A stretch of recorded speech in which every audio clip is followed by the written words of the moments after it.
şahplov deyil, şahlara verilirdi. Siz bilirsiniz nə qədər mənfi bir şeydir. Şahplov qaldırın 93-cü ildən bəri ermənilər də qaldırır. Bir dənə ədəbiyyatda şahplovun adı varmı? Necə şahlara verilirdi? Onunla nə adının əmələ gəlməsini, onu necə yaratdıq biz? Bunun kökünün aparıb hara bağlandığında bu pərdə plovun davamıdır.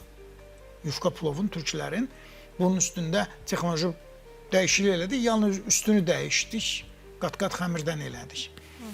Şah Hüseyndən də xahiş elədik, o çox gözəl ustamızdır, pişirirdi.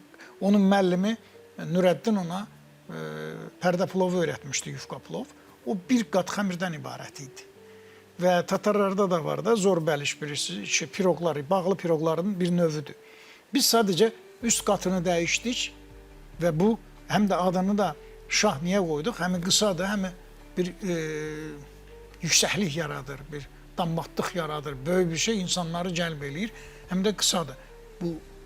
Onda biz bunda tarixli axtarmayaq şahplovda. Yox, var tarixi. Xörək inkişaf eləyir. Əvvəlcə badımcan dolmasıydı, sonra pomidor gəldi, ya biber sonradan gəldi. Əvvəlcə yanına qarnir kimi qoydular, bunun yanlıq kimi. Dorğanlı qoyuldu, bütöv qoyuldu. Sonra baxdılar badımcanı doldurdular, bunu da içini doldurdular, onun da və xörək inkişaf, amma o badımcan dolmasıdır, ya tərəvəz dolmasıdır. Xörəyin inkişaf mərhələsi. Biz bəlişi də Türk xalqları fikirləşibdi, tatarlarındır. Elə deyilmi zor bəliş?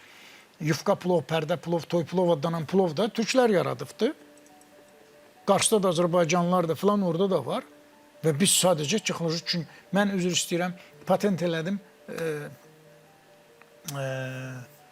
Ləvəngi qutabı belə deyək, kətəsi yaratdıq.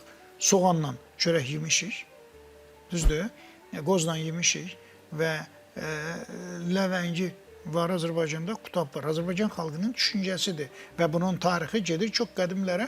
Sadəcə Azərbaycan xalqından çıxan bir oğlu, bir uşağı, bir mütəxəssisi götürdü bu ləvəngini qoydu həmən çörəyin arasına da. Bunun bir tarixsizliyi yoxdur ki. Ənənənin üstündə gəlirik. Bilirsiniz, əvvəlcə klassik mətbəx var idi. Biz onu modernləşdirdik və neoklassikanı yaratdıq.